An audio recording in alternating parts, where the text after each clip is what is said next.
Boa noite para você ligado, você ligada. Estamos chegando aqui no Canal 8 da NET Campinas, também através dos nossos sites, canal8.tv.br, do resenhadabola.com.br, nas nossas redes sociais, com mais uma edição do nosso Resenha da Bola. É o nosso papo diário sobre tudo aquilo que rola no futebol e em outros esportes. Você é o nosso convidado para resenhar com a gente todos os dias, sempre das 7 até as 8 horas da noite, também para interagir e para participar diariamente da nossa programação. Você pode fazer através da nossa página Resenha da Bola no Facebook, também através do nosso Instagram, que é o @Resenha da Bola. Participe, interaja sempre com a gente. O programa desta terça-feira tem muitas atrações, muitas informações. Vamos falar da Ponte Preta, que perdeu mais uma, terceira consecutiva no Campeonato Paulista. Ontem à noite atuou lá em Itu, no estádio Doutor Novelli Júnior,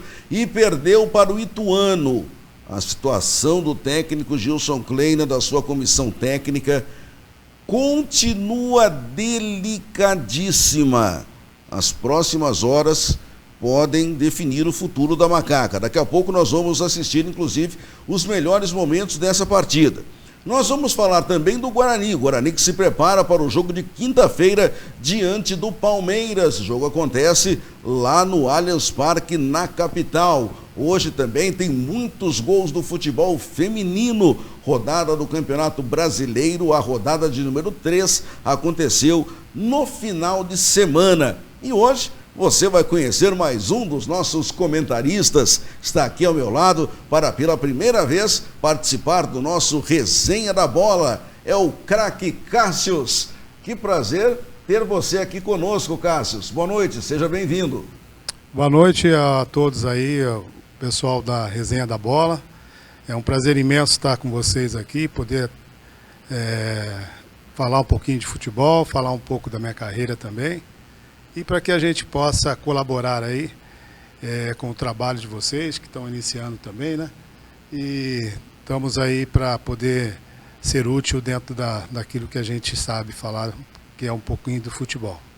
E como eu disse, é mais um craque, né? Dentro das quatro linhas, jogou muita bola e agora vem também dividir um pouquinho desse conhecimento com a gente aqui, com os nossos microfones da equipe Classe A de Esportes, na televisão, brevemente nas ondas do rádio também, e dividindo esse conhecimento. Para quem não teve a oportunidade de ver o Cássius atuar ali dentro das quatro linhas, primeiramente, Cássius, eu queria que você relembrasse, para quem está nos assistindo agora, um pouquinho sobre a sua carreira como atleta profissional. Sim, é um prazer. Na verdade, eu comecei no Guarani nas categorias de base, né? Nos anos 80, cheguei em Campinas em 82 e me formei dentro da categoria de base até os anos 90. Praticamente foram 10 anos de Guarani. E assim também foi no profissional, que a partir dos anos 88, 89, 90, servi a equipe principal do Guarani, né, com a administração na época do Beto Zini. E depois também saí, fui para o Inter de Porto Alegre, passei 2 temporadas no Inter, tive a felicidade depois de jogar no México, na Universidade de Guadalajara, e também uma passagem rápida já no final da minha carreira, em Portugal, no Nacional da Ilha da Madeira. Então desde então eu continuo no futebol, fazendo, né, tem uma assessoria de atletas, onde a gente colabora para que esses jovens talentos tenham oportunidade de trilhar seu caminho, né, dentro do futebol, e continuando fazendo aquilo que a gente gosta, né? Isso que é o mais importante.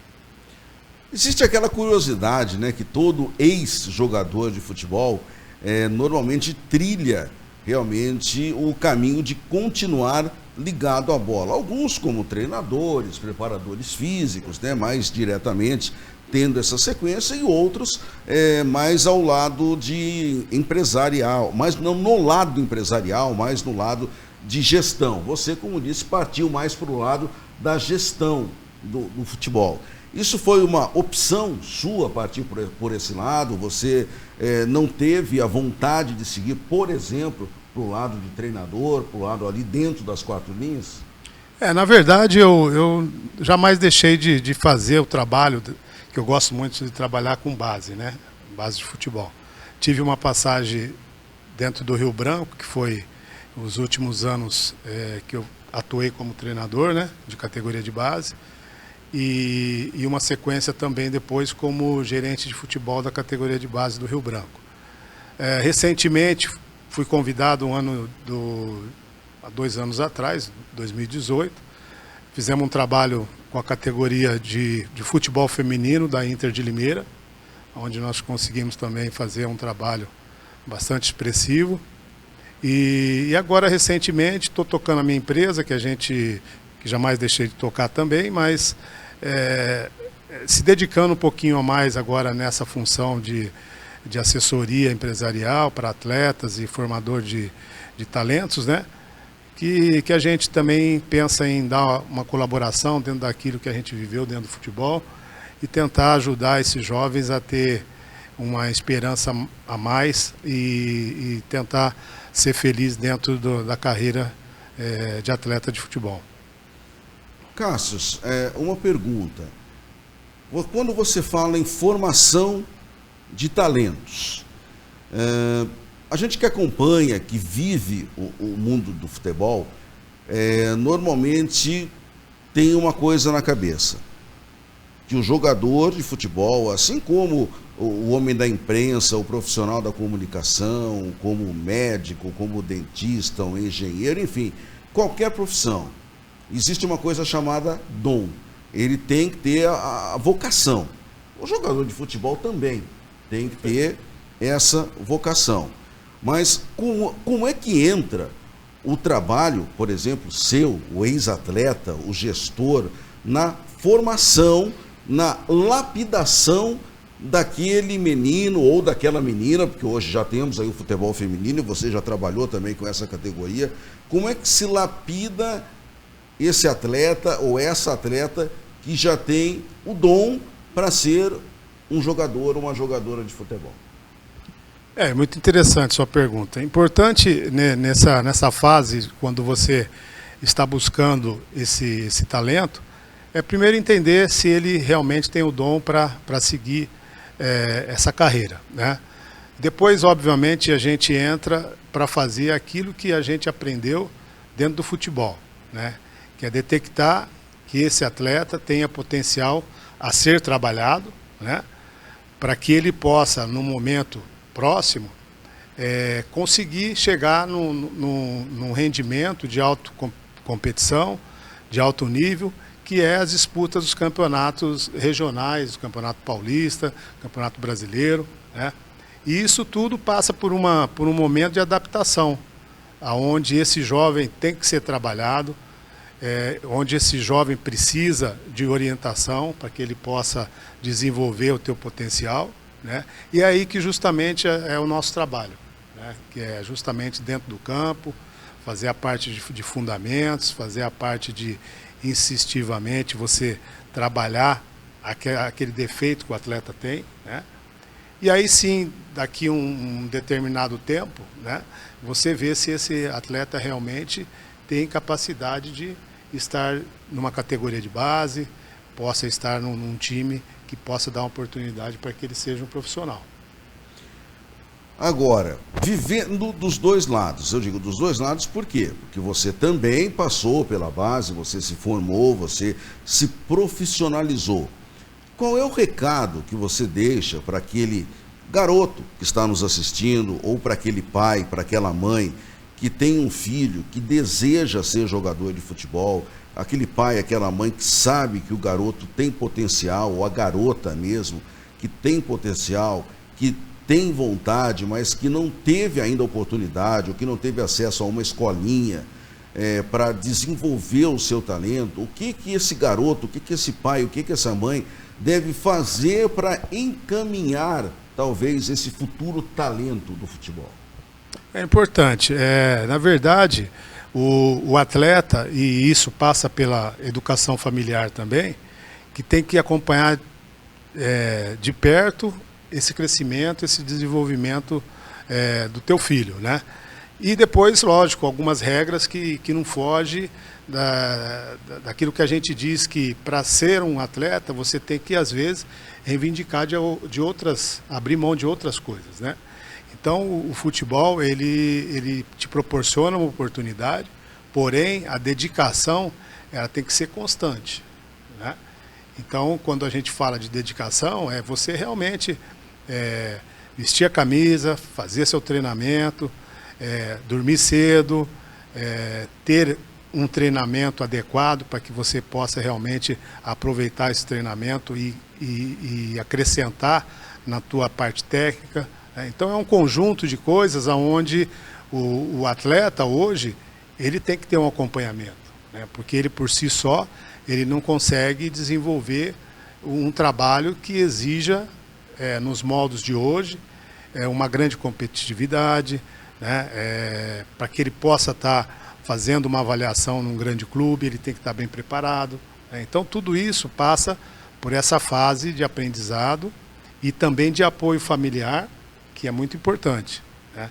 Então a gente fala que sempre que o atleta possa ter uma oportunidade de amanhã ser um grande atleta, de ser um grande jogador, passa pela formação, né? Isso é indispensável.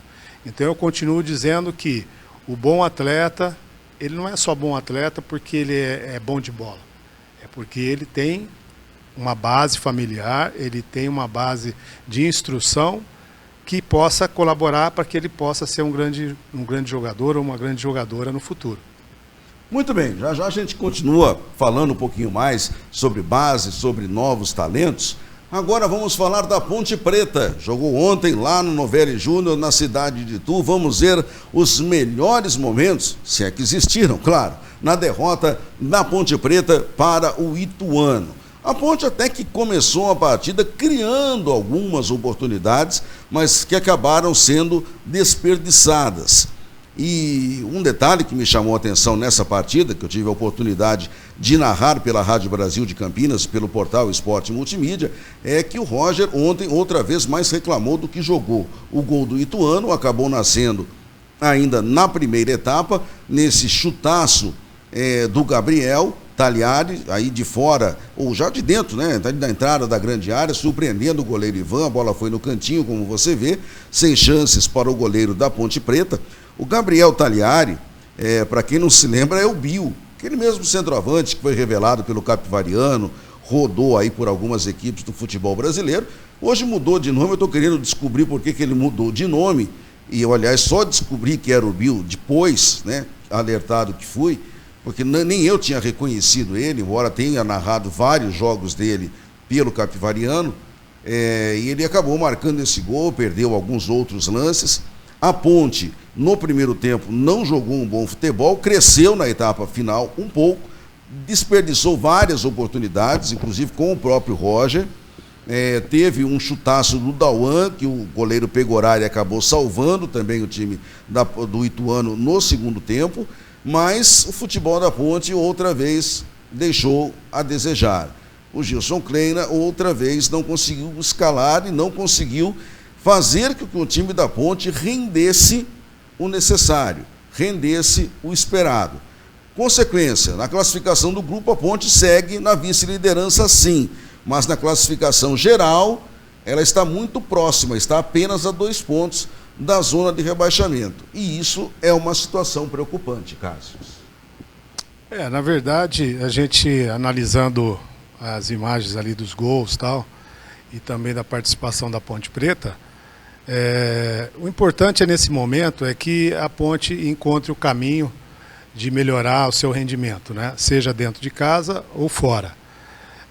Na questão do campeonato, é uma posição que preocupa, né? Está ali perto da zona de rebaixamento e que tem que justamente ligar o sinal de alerta num momento bastante importante da competição, onde os clubes, na verdade, já estão ficando numa condição física melhor, né? Os adversários também já estão mais nivelados nessa questão de rendimento, de aproveitamento. Então é um momento de ficar mais alerta com a situação e não deixar para que na última hora, né, vai buscar a solução do problema, porque aí pode ser tarde. É verdade. Por falar em pode ser tarde, a torcida da Ponte Preta não aguenta mais o técnico Gilson Kleina e a sua comissão técnica. A pressão continua alta. A panela de água quente está fervendo e a temperatura está quase explodindo. As cobranças são enormes. Há nos bastidores conversas dando conta de que hoje pode ser o dia D para a permanência ou não de Gilson Kleina no comando técnico da Ponte Preta. Estamos aguardando, até o momento não há uma definição sobre isso. Pode ser que as próximas horas sejam decisivas. A diretoria da Ponte tem que ter um cuidado muito grande. O próximo jogo da Ponte é sábado, diante da Ferroviária, 19h, no Moisés Lucarelli, pelo Campeonato Paulista.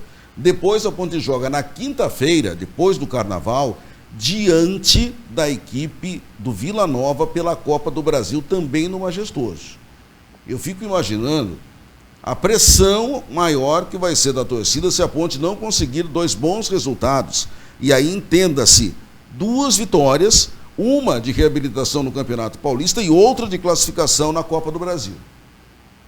Aí a gente já conhece e já sabe o que pode acontecer do lado externo do estádio Moisés Lucarelli, aquelas rojões, aqueles morteiros, aquela confusão da torcida querendo invadir vestiário, polícia militar tendo trabalho. Não estou defendendo essa atitude da torcida, não. Mas nós sabemos como é que a torcida da Ponte costuma agir. Até porque a diretoria da Ponte não costuma conversar, nem com a imprensa e muito menos com a torcida. Não costuma dar satisfação. E este é um problema muito sério. A diretoria toma atitudes e no momento como esse, onde deveria tomar atitudes, não as toma. Então, muito cuidado, diretoria da Ponte.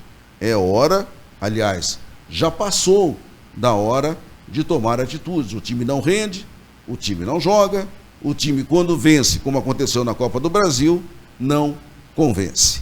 Vamos ao intervalo aqui no nosso Resenha da Bola. Já já voltamos com muito mais esporte para você. Até já.